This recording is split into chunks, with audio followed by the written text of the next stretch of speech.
Driving Gloves, we're a combination of gearheads. John the Instigator, Derek the Conservative, Will the Builder, Sean the Racer, and maybe a guest. Invite you to listen while they sit down, have a drink, and discuss cars. Learn more and subscribe to the podcast at No Driving Gloves. Time now for the ride. So, Sean, you want a van? Are you doing an intro, or we just starting on? We're all recording. We're just you're supposed to just start by saying I want a van. I do want a van. We're starting with I want a van, and I just typed I want a van in the Googles, and the Googles returns the van that I actually want as the top search, which means, I mean, we all know this, but Google is always listening. We had this conversation roughly 2 years ago, because that's when I bought my Transit Connect, and I got rid of it about a year ago. But and I loved it. I would say, which he no longer owns. Surprise, surprise. You didn't want to get rid of it, though, did you? Did you want to get rid of that? I would have considered keeping it, but I needed to have something with a back seat in it, and I looked at converting and putting a back seat in it and using some of the equipment, but the crash structure isn't built into the cargo vans the way it is into the passenger Transit Connects. Yeah. And that's true. It has the seatbelt anchors and it has all of that, but I believe it has different doors and a couple other things. And if it was, me doing it so that I could haul around, all of us to go to podcasts, I probably would do it. But because I got to put Zara's kids in the back of it, I don't think that'd be a good conversation that they got killed. Wait, did you just basically admit to the fact that you feel like our lives don't matter? Yeah. Basically, yes. Yeah, he totally did. That's what I heard there, right? It's like, nah, I would much rather explain to your wives that you're dead because of me not wanting to buy a van. You're old enough to make the decisions to be in there. Her kids aren't. I mean, they're stuck getting in it if they have to. And now we're old. That's why I sold it. And of course I sold the SHO and I got the wonderful Fusion right now. And you have it's the Fusion, not the fuck use. You got the Fusion. I like calling them fuck use. Just because so what? It makes me happy. What van is your dream van? He's going to get one of those Macchies. I am actually. I'm really considering. I want to say I have it narrowed down to 3, with the Pacifica being at the top of the list. You have it narrowed down to 3. There's 4 damn vans on the market. No, yeah, they're more than that. There really are more than that. Well, no, there's 4 worthwhile vans on the market. Well, let's go through them really quick. You've got the Pacifica. You've got the Ram ProMaster. You've got the Ram, whatever their small ProMaster is. You have the Ford Transit Connect and the Ford Transit. And you have the Chevy Express. And you have the Nissan NV 200 and the NV, is it 2000 for their full size? I can't remember. But you're going cargo, and I'm going for, like you said, with the reason you got rid of the Transit is if I get a van, it's replacing one of our dailies, which more than likely it will replace. So you can throw the Odyssey in there and the Sienna. Yeah. And I don't think Nissan Kia still makes theirs. Do they really? I think so. The Sonona?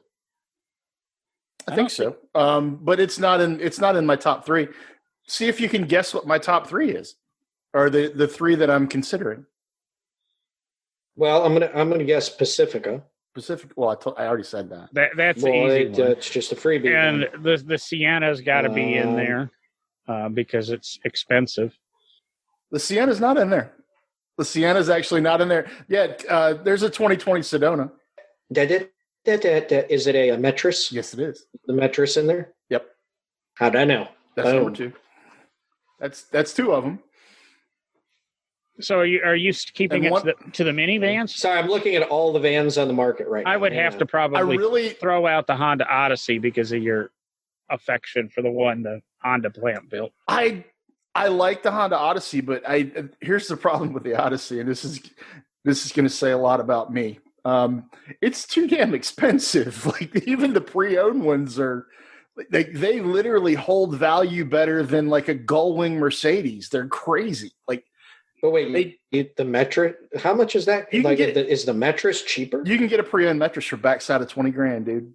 Really? All day long. Huh. Yeah, and they're turbo, 280 horse turbo rear wheel drive. The only reason I kind of want the mattress is it's cargo centered, but it still is decently comfortable up front. B, it's rear wheel drive, and C, that means I can drift a van, which would be fun. And so would your other one be the Ford? No, actually no. No? There are two Stellantis products in the mix, and one of them has been discoed. I'm still considering a Grand Caravan. I was just going to say, are you thinking about a Grand Caravan? Yeah, I'm still considering. The Grand Caravan GT is actually a bargain, dude. It's that's what I was going to say. The Caravan is a flat bargain. It's not the most state of the art. It's not the most plush and everything, but it does what it's supposed to do and seems to do it well. Yep. As long as you don't want to do it for 100,000 miles. It'll do it for 100,000 miles, though. It really will. Like that Pentastar motor is fine. The transmission that's in there is questionable. That's really, honestly, it's the transmission that's questionable. Yes, the transmission at about 100,000 miles will probably turn into a hand grenade. Yeah. But you just put another transaxle in it. Yeah, see, when I was looking at the Fusion, I was looking at some pre-owned Caravans, but I was scared to buy anything with more than 60,000 miles on it, and I was looking at a certain price range. You can buy a 2019 Grand Caravan with like 25,000 miles on it for backside of $20,000. A Caravan GT, which has beautiful pleather. Whoa! It's Chrysler. It's a fine Corinthian leather. It's definitely not. It is a lot of things, but it's not that. When I bought my Transit Connect, totally stripped in the back, vinyl interior, no options, blah, blah, blah, blah, blah, $23,000. Brand new. I could have drove across the street and bought a brand new Caravan, been a 2018 Caravan at the time, Grand Caravan, with 7-passenger seating, carpet everywhere, CD player, Bluetooth, every damn toy you really need for $19,000.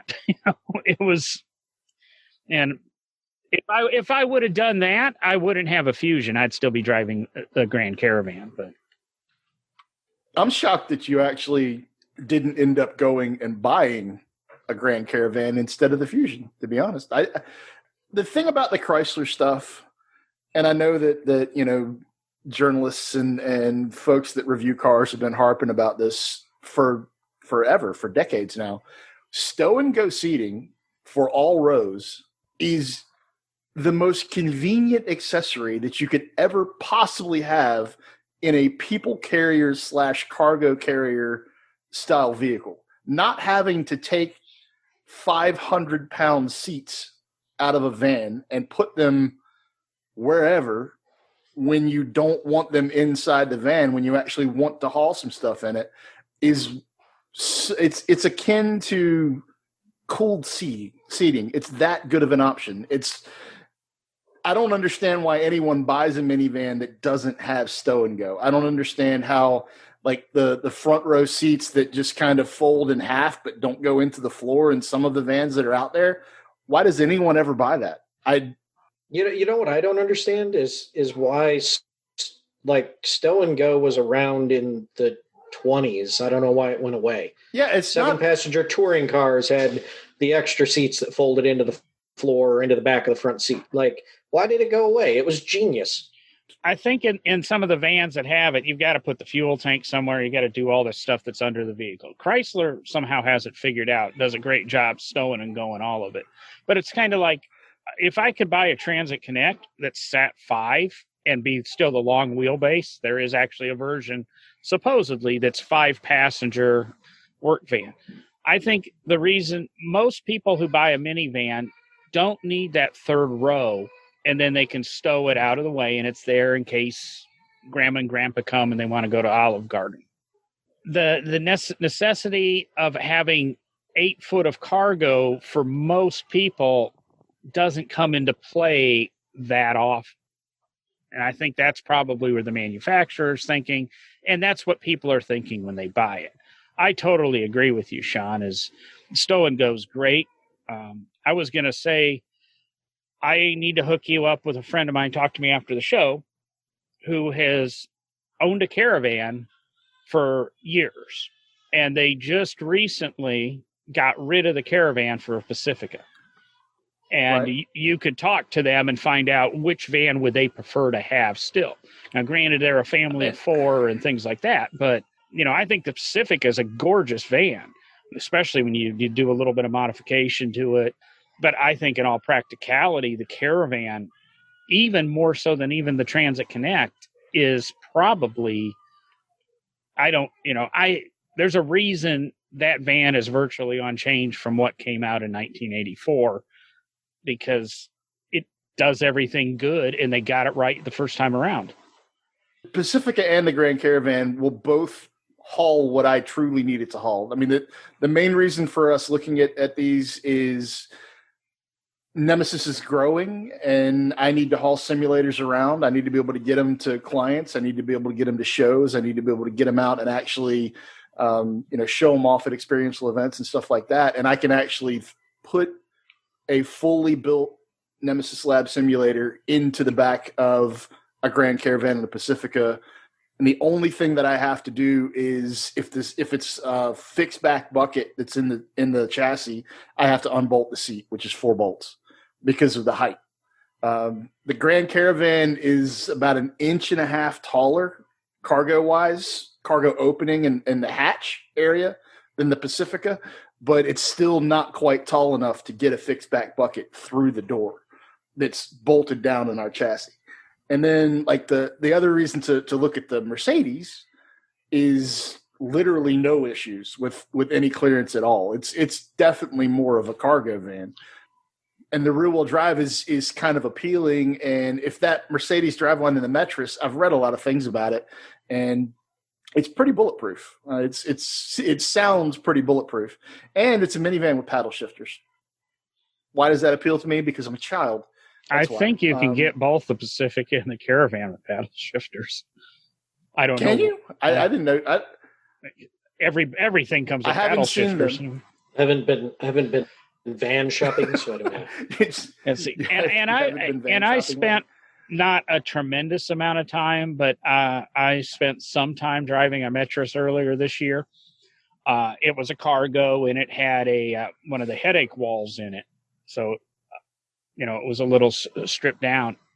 Absolutely. When I had the Transit Connect, I wanted a Metris. I liked it. You could, you can put a 4x8 sheet piece of plywood in it. Yeah. It's got more room in There's it. There's a lot more room. It feels huge. It almost felt like driving. I surprised everybody. I had a 2001 Dodge 2500 conversion van. And it felt like driving that. It was the mid wheelbase and that, which ironically is the exact same length as a Caravan. The Metris feels huge. It felt like a truck. And I think even if you go to the passenger one, it's going to feel like a truck, where the Caravan's going to be in between and the Pacifica is going to be a car. But the Pacifica rides, handles, and accelerates really well. Like, I've driven the Pacifica and the Grand Caravan back to back on the proving grounds up in Detroit at Chelsea, and there's no comparison. Like you said earlier, I mean, the Grand Caravan is the utility workhorse of the bunch. The Pacifica it rides as nice as a Chrysler 300, and it's damn near as comfortable as a Chrysler 300, and the amenities as far as the Uconnect and it's got the 8.4 inch touchscreen Uconnect in it, and the only thing I don't like is the transmission. Well, I like the transmission a lot. I just don't like the gear selector. I don't know whether they've gone away from the dial. I think they had the dial in the Pacifica. I could be mistaken, but it's either the dial or it's the stupid stalk that they have. I can't remember. Both of them, someone in the design department and the engineering department, they need to put their heads together and realize that we don't want to turn a dial to put something in gear. I can't stand that. I don't know why I hate that so much. I just do. What do you want in a van? I want paddle shifters. I hated the dial in the Fusion for the first week, and after that, it's just kind of normal. And really? What annoys me the most about it's part of the dial. And I've never had this problem before. When I turn off the Fusion a lot, I forget to put the thing into park, and it automatically moves itself to park because there's no physical piece that has to move. You just all of a sudden the 4 little lights move back over to park before I'm out of the car. Again, now we're to dumbing down of the driver. It's inexcusable for me not to put it into park before I turn it off, but I'm finding myself more and more often being guilty of that. I think you'll get used to it, but I think as you get used to it, you'll find yourself falling into that trap of being a less competent driver. Oh, I was just going to say, that's one of the big things. We got the Acadia recently, and it has the basically buttons in the center of the dash under the infotainment system, and it's push button for park, neutral, and low gears, and then for reverse and drive, they're toggle. You pull them back. It's similar to the way a lot of the GM products are going. I mean, the C8 Corvette has the toggle switch you pull back for gear, and it takes getting used to. I mean, it does the same thing because there's no moving components to it. If you turn the vehicle off, you foot on the brake, turn the vehicle off, it just automatically goes to park. Right. Now, what I've found interesting also was if you jump the gun a little too soon, because I accidentally did this, and you're coming to a stop, like in your driveway, let's say, pulling into your driveway, coming up to where you park, you're hitting the brake, you're a little too quick with pushing the button for park to protect the transmission, it engages the park brake and it stops the thing right now. I wasn't maybe going, but half a mile an hour, just that kind of too soon of a push and everything just bang, stop, and it drops in park. Yeah, that can't be good. It was good for the driver. Surprising. It surprised me. I mean, glad that they're trying to save, the transmission from any kind of hard tires still rotating, all that. But it is definitely something that, number one, is, as John says, you're dumbing down the driver. But to me, it's also very because it's awkward because it's so easy to do it too soon. It's so easy to just push a button. The Alpha will let you do that. Yeah, the Alpha, like if you accidentally hit P instead of neutral or whatever with the Alpha, it will just go into park at 2 miles an hour. Yeah. And it's jarring. It's crazy jarring. But the other thing the Alpha does, and it's got the ZF8 speed in it, if I just pull up into a parking place and turn it off, it automatically puts it in park. Like you don't, right, and that's the same thing with the Acadia, the new GMCs. It just electronic, just bang. You don't have to do it. And I find I've never done that. I put it in park. And that's why I know that at 2 mile an hour, you can still hit park because I've accidentally hit it before. And it's like, oh, crap. How many miles did I just take off of this transmission? Exactly. On the Fusion, it locks you out. You can't turn that dial until it's at a dead stop. So really? That's wise. I think that's wise. Yeah, it's one for Ford, definitely. I don't understand why. Unless, of course, you're in a situation that you lose brakes. And I go, what the hell are you supposed to do at that point? Because, the putting it in reverse, putting it in neutral. Is there still not a park brake? Well, there is, but... Or is there not a park brake? There is a park brake, but I honestly don't know if it's electronic or hydraulic. And if I have a failure of the hydraulics... It's electronic. So it's probably electronic. Probably.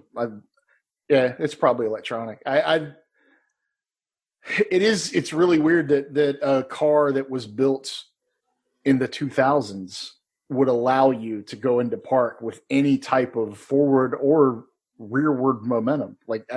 Why would a car allow you to do that unless they're like, someone's going to do this and they're going to rip the transmission out of the car and we're not going to cover it because we're going to call it stupid. And then they're going to have to put $3,500 or $4,000 or $5,000 worth of transmission in the car on their own dime kind of thing. I could be wrong. Am I being mean? Because it's an Italian car. Hey! It's a German. Whoa! It is. The car is very Italian. If you're going to own an Alfa, and I highly recommend owning a modern Alfa, I have loved that car. Nothing but love for that car. And I just want to own an Elf. An Elf or an Alf? Yeah, not an Alpha, an Elf. Hey, Willie. He wants an alien life form running around his house. Where's the cat? Give me some pizza. Put some cat on it. I just remember the episode where it was I am so sorry. Someone just threw a blanket on me. That's why I'm suffocating. I can't Wow. Don't remember that. I'm going to have to look that up. I was going to say, if we got any listeners who remain with us through the minivan, we just lost everybody with Sean's serenade. No, wait, we just gained listeners talking about Elf. We gained the Alf fan club. Exactly. Going back to the minivan thing, really what I truly want is a Sprinter. I want a long wheelbase, high roof Sprinter, but that takes the daily drivability out of it for me. Like, I know I could daily drive that. I know you could easily daily drive it, and with the 5-cylinder turbo that's in those things, even the long wheelbase high roof gets decent fuel economy. And I'm never going to put thousands and thousands of pounds in it. Our simulator weighs a couple hundred pounds. But I like having the idea of having the high roof and the extra room just so I could have the thing actually bolted. I had the simulator bolted to the floor with a little desk in the back, and it's basically a mobile office. And you pull up and you just plug it in, and people can just hop in and out like it's an office. I've always wanted a high roof, long wheelbase Sprinter, but it doesn't make sense if you're looking at it as sort of a dual purpose vehicle. And then the other side of me is like, well, just go get something that you could tow something with and get a 5x8 trailer. So I had actually asked the Alfa dealer today, what's the towing capacity on a Stelvio? But it's the Stelvio, the maximum towing capacity on a Stelvio is 3,000 pounds. So by the time you put a 5x8 behind it, and then you put a couple easy ups and a generator and the simulator, and it doesn't work. So I don't really know. I don't know what to do. Say, remember on that towing capacity too, and there are formulas, and Ford, because it was a big conversation in the Transit Connect group, there are formulas about frontal area and how much frontal area the trailer has and how that reduces the towing capacity. That towing capacity is rated on a flat trailer. And when you add a 5x8 front, you can add that somehow represents about 700 pounds of trailer weight. So now you actually only have 2,300 pounds in that trailer to not exceed what the vehicle's rated at. Granted, DOT weighing the thing, all that's a different story, whether or not it's true. But at one point I had the links for the Ford website that had all the frontal areas to consider. If you're thinking that way, the thing to do is Vinos. Well, the thing to do is for you to get a 8x16 trailer, put your office in it, put the simulator in it, put 2 simulators in it, and buy yourself, I don't know what your price range is, buy yourself a Grand Cherokee Hellcat or whatever they call them, Trackhawk. Trackhawk? Yeah. I'm balling with Trackhawk money, definitely. I have $100,000 SUV money right now. You said Nemesis is growing. It is. It is. It's growing, and it's great. It's a write-off, dude. Yeah, business vehicle. Done. Slap Nemesis Labs on the side.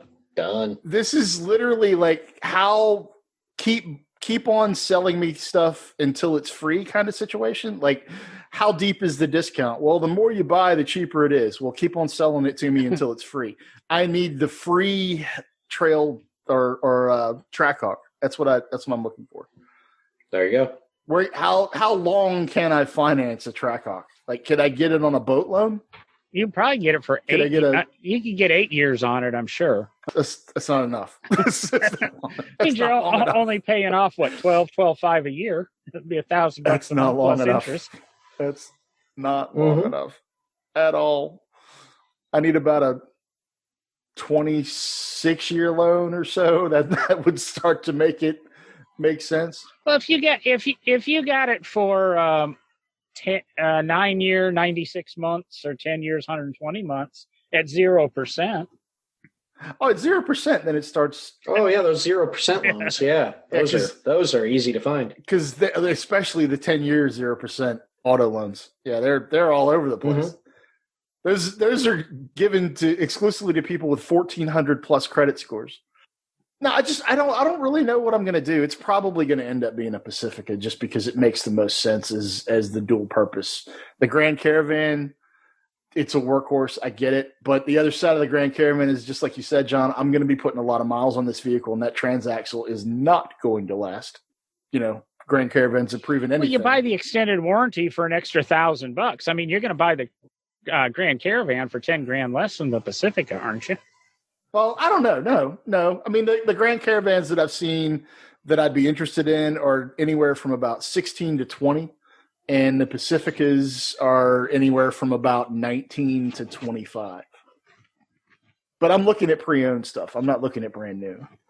But the cool thing about the pre-owned stuff these days is if you get a certified pre-owned anything these days, you automatically damn near get an extra 100,000 miles of warranty, no matter where the mileage is. So yeah, that extended warranty on those is the best. So not looking for like a Suburban or a Tahoe, like the chassis won't really fit in there all that well. The other side of it is fuel economy, man. I mean, it's like John said, there's part of me, there's a deep recess where I was like, I could get a 2013 or 14 SRT Grand Cherokee and I could tow 5,000 pounds with it. And that would get me back into a Hemi-powered Mopar, which I love so much. But then I remember driving cross country with that thing and towing a 5x8 trailer behind it and getting negative mile per gallon. Like the Grand Cherokee SRT is an epic machine that gets no fuel economy whatsoever. It returns horrible mileage. Even without the trailer, it's like a 13 mile per gallon vehicle. They want to tell you it's a 17 mile per gallon vehicle on the highway. I've never seen it. I love SRT with all my heart, man. I mean, I love them, but that doesn't make sense. And then I've had some people have been like, just get a pickup truck and get a pickup truck in a 5x8. And I don't really like that idea either. I don't know why the minivan appeals so much. I think John has the same minivan bug as I do. Yeah, the minivan is the most practical vehicle ever built. I mean, a Tahoe and a Suburban, yeah, great vehicles. You got to lift everything up 3 or 4 feet to get them in it, anything in it. They have a limited height. I mean, the Caravan's going to be, 6 inches shorter than a Tahoe, but you're going to be able to put cargo in it that's 12 or 13 inches taller. I mean, some of them do have the stow and go stuff in that in those SUVs, but I think SUVs are the most impractical cars in the world. People love them because that's the big car of the 2000 teens and 2020s. And, well, hell, anything in the last 30 years, people love their SUVs for some crazy reason. I despise them. Well, I think, okay, so being someone who's, married, to a woman who drives SUVs, obviously she just got the Acadia, had a Subaru Forester prior to that. I know one of her Forester's a car. Well, it's a station wagon, which all SUVs are station wagons technically. For her, and I can only speak for her and myself here, but a big part of it is styling. SUV styling is just a little better looking than a minivan. Is it? A minivan has always just had a certain slab-sided feel to it, whereas you get a little more styling with the SUVs. There's some really good Facebook pages on modifying vans and that, and you'd be amazed what you can do with a minivan. Modifying, not from factory, though. Yeah, but I mean, most SUVs are boxes. I mean, they're literally they're a little bit lifted up box, and it is kind of a high roof station wagon. But I don't look at I don't look at many SUVs and go, "Ooh, that's beautiful." I do with the Alfa. I think the Stelvio is absolutely gorgeous, but it doesn't make me want one over a Giulia. The only reason I really want a Stelvio is because the quadrifolio version of the Stelvio, it's kind of like the Trackhawk and the SRT Grand Cherokee, the Porsche Cayenne Turbo, even the Macan, the Porsche Macan with the GTS package especially. I like SUVs that do things on racetracks and through the twisties that defy physics. But an SUV is a utilitarian vehicle. Like for us, we have the Greyhounds, and Natasha has the little Toyota CHR. And it's a crossover, but it's basically an SUV. The roof is too, like one of our Greyhounds is so tall that he can't stand up in the damn thing.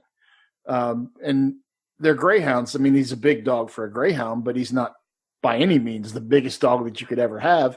You couldn't put a Great Dane in that little CHR that we have. And most SUVs are kind of like this, the squatty roof compared to a minivan. It just, you lose a lot of utilitarian use out of an SUV. And I don't know whether I mean, Derek, obviously your opinion is your opinion, and I respect it. But I think a lot of it is the stigma that's been placed on minivans by marketing and just weird word of mouth, man. Like I don't know why people don't like them. I can't wrap my brain around it. Because it's the exact same reason that people didn't like station wagons when the minivan came out. People didn't like station wagons because they grew up and they were the mom and dad family car, not sporty. And really, the minivan was supposed to come out in 72 or 73, and Ford II shelved it, and Iacocca literally carried the drawings over to Chrysler with him and said, "Hey, let's build this." Mm-hmm. The minivan was different than the station wagon, so it kind of became okay to drive. But then you have a whole generation of people that grew up with the minivan being that family hauler, family car, uncool thing that's, the mom car. And that's where we're at now, is that the minivan isn't cool. And station wagons are cool again because nobody remembers that far back. The people that, our parents are 60 to 80 years old, depending when you came around. So they're beyond the generation. I'm sorry, but they're getting beyond the generation that they want to go back and be nostalgic with their station wagons.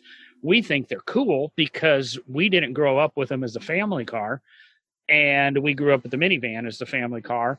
And there's just a few odd ones of us out there that find them cool. I've loved them since day one. I think the Astro van was one of the coolest things because of the way you could modify it, lower it, the car stereos you could put in the things. It all goes back to me and my mini trucks, as Derek likes to publicize me about. But and I think that's the whole reason. Guy.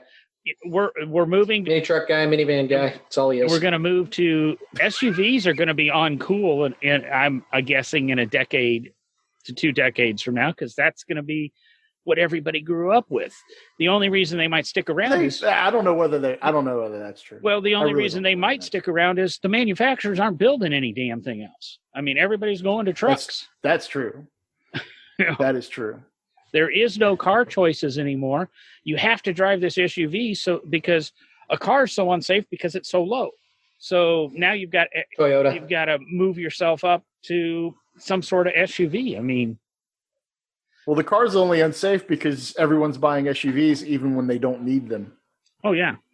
One thing that I will never understand is the mom of 1 or 2 that buys an Excursion, or that bought an Excursion or an Expedition, or the Truck-a-Killer. Insert massive SUV here. I just don't get it, man. It's a status symbol. Is it? I mean, it's basically just a status symbol at that point, isn't it? You don't have kids, do you? No, but I mean, if you have one kid, you don't need an Excursion. You don't have kids, do you? If you have one child There's no way that you can justify, unless you built a roller coaster in the back of it to keep your child occupied. You don't need an excursion for one child. There's no way. Have you seen car seats anymore? They're huge. They're massive. And, I mean, and strollers. But you should be, and everything you have to take with you with the kids. You should be in a minivan. Your house in an excursion. You should be in a minivan. It's much more practical, but nobody looks at the damn things because they're uncool. The Pacifica, I think, is the best looking one on the market. It definitely is. It definitely is. If I could figure out how to justify it, I'd look at a V90R, or the John's rolling a Transit model across his camera right now, and I'd agree, man. I mean, I don't hate the Transit. I just don't think the Transit works for what I need it for. It works perfectly for what you need. It works perfectly for what you need it for, business-wise. Absolutely, absolutely horrible passenger-wise. Dual purpose, yeah. It's the dual purpose thing that is locking me up a little bit. I'd get a station wagon in a heartbeat if I could find one that would actually tow what I needed it to tow. There really isn't anything out there. Like the Volvo cross countries are awesome. I love the Audi Allroad. You can get an Audi Allroad really reasonable for a couple-year-old when you can get them. Actually, they're $70,000+ vehicles new, and you can buy them in the high 20s. Well, that's because you have to fix them without a warranty. That's the problem. Yeah, I mean you find a 3 or 4-year-old one that's CPO, and they're out there. They are. Well, the issue with them is they're not full frame vehicles, and towing with a unibody opposed to a full frame. There's where you're losing all your towing capacity. I put hitches on the on my Ford Edge Sport.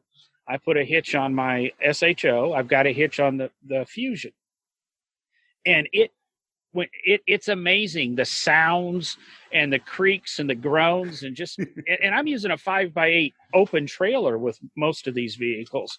It's not like I'm trying to tow something that's heavy, and it's horrendous compared to my F-150. I had that 2012 F-150 Lariat crew cab short bed. You didn't get any of that transfer of sound or vibration because it's a body on frame.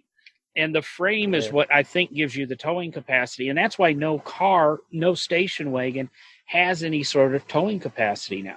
Look at what they used to tow in the 60s. You need an Olds Vista Cruiser, man. I mean, those a Roadmaster. I take a Roadmaster. Frame. We're talking older than.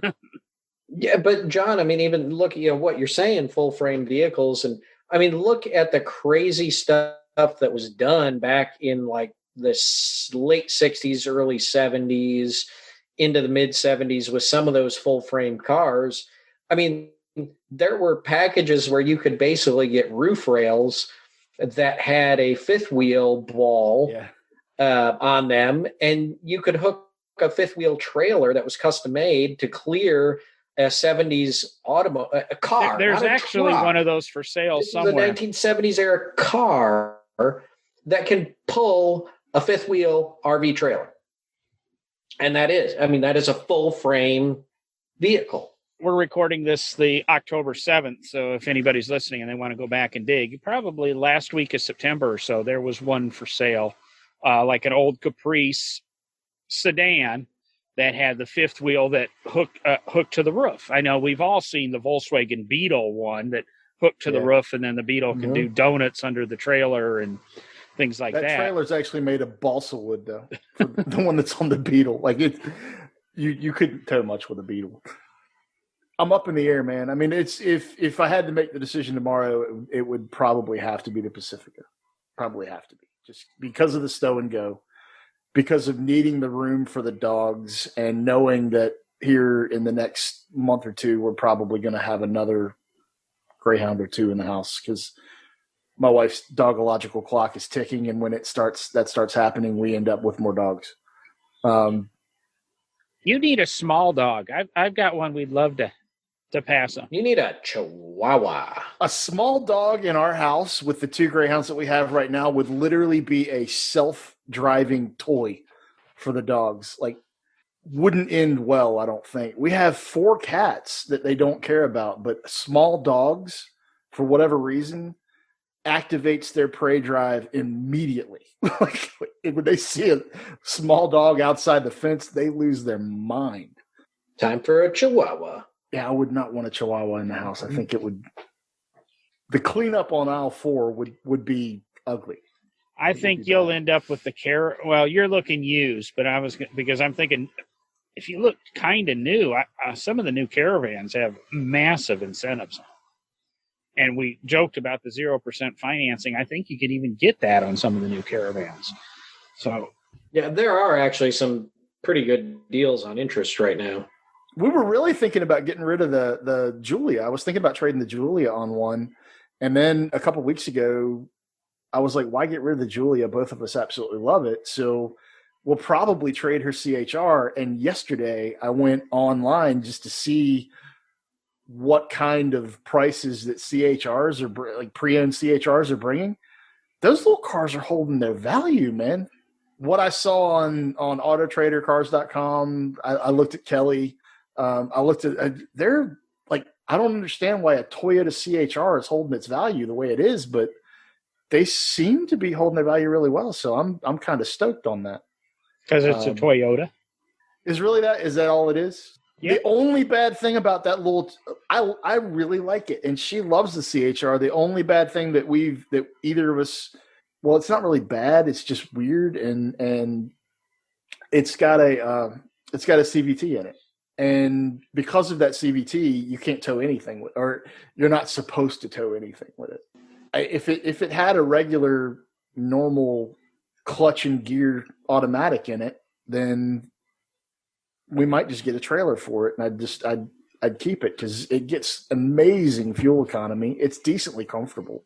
It looks like a spaceship. It's a cool little thing, but it's just, heck, I got you a 2015 Dodge Grand Caravan right here, $6,900 on Marketplace. How many miles? 78,000. Does it have a new transmission in it? Because it's about to need one. He's got a 2015 Caravan for you for $10,000, $6,800 plus the new transmission. That's exactly right. Yeah. Look, I'll make you a deal today. Okay. Well, today and today only. My father, I think I've said before, he bought one of the first Caravans ever on the market, and with the exception of him having his LS 400 for 3 years in the early 90s. And his Dodge Ram pickup for a couple of years as a daily driver because he likes snowplows. Every year from 1984, well, actually 83, until 2018, he had a Caravan. And his company had multiple Caravans. And he had multiple Caravans with 180, 200,000 miles on them. And these are these are Caravans off the shelf, passenger vans that are driven by employees, and we know how well employees take care of things that are given to them by a company. He had very, very few transmission problems. He had very, very few. If everything's maintained in that, I think you're okay with them. I'm trying to think. He probably had 25 or 30 different vans.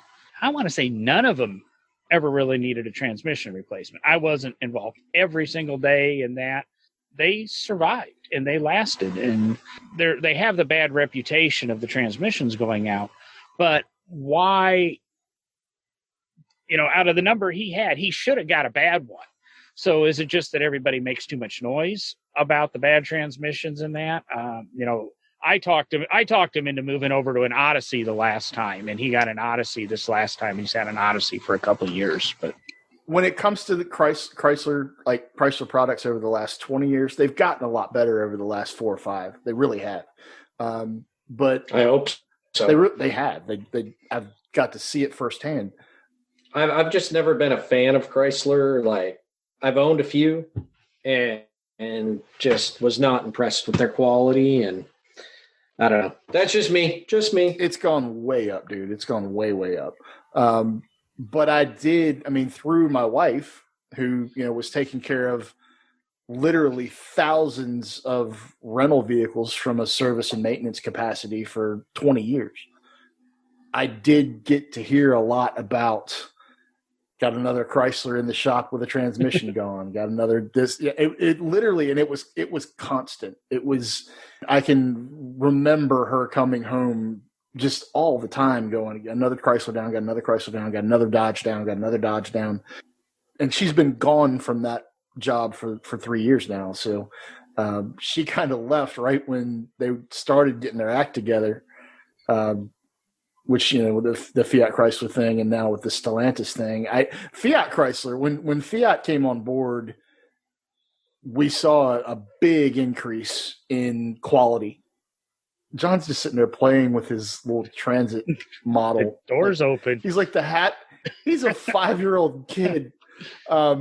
And I'm over here looking for vans for you. Are you literally the worst thing is I can't remember what scale this is, but I got 3 or 4 Hot Wheel Transit Connects in the other room. Really? I have Caravan Hot Wheels in my warehouse. You loved it that much? They're black over silver Caravan Hot Wheels. I think my grandfather had. What was the first year of the Caravan? I swear my grandfather had 84. 84 was the first year. I think he had an 84. He had a couple of them. And my grandfather would beat the poo out of a vehicle. Okay, I'm a little off vans right now. What'd you find now? I don't know how I got to this, but it's kind of blowing my mind. A 91 Ford Festiva autocross car. It has a Pontiac 3100 put into the rear of the vehicle. Yeah. So it's got the rear wheel drive swap and everything. Runs great. Starts up. Custom 7-gallon fuel cell. $800, folks. What? I just stumbled across it. I don't know how it happened. Send me that link immediately. I'll sell some RC cars and go buy that. Good Lord. And you better have your van with the trailer, because I doubt if it drives home. I have a very good friend, and we can go get it with his F-250 and his really nice trailer. Well, if you got an F-250, just put it in the back. Just put it in the bed. Yeah. Jamestown, Tennessee. I don't know where that is. That's not that far away. Holy crap. Jamestown is the oldest community in the country, or was the first settlement in the United States. Not Tennessee. Yeah, wrong state. Yeah, you're a little far west, a little further west than you thought you were. So are we done basically talking everybody's ears off about my hunt for a minivan and the reasons why I want one? Well, we're 49 minutes into this, so the ears that stuck around about minivans, I don't know. We've been on a great roll for downloads. This one might kill it, but I want to know what you guys think. I brought up the Tahoes, Suburban, stuff like that. Recently, I've been seeing some of the new ones being converted to look like the old, have the late 1960s, like C10 style grill and the two-tone paint job. You guys seen those? I don't know if there's like a company out there doing it or what, but it's a little funky looking. I don't like the body conversions. Where they're putting this, quote, C10 front clips on it, or even the square body front clips on it.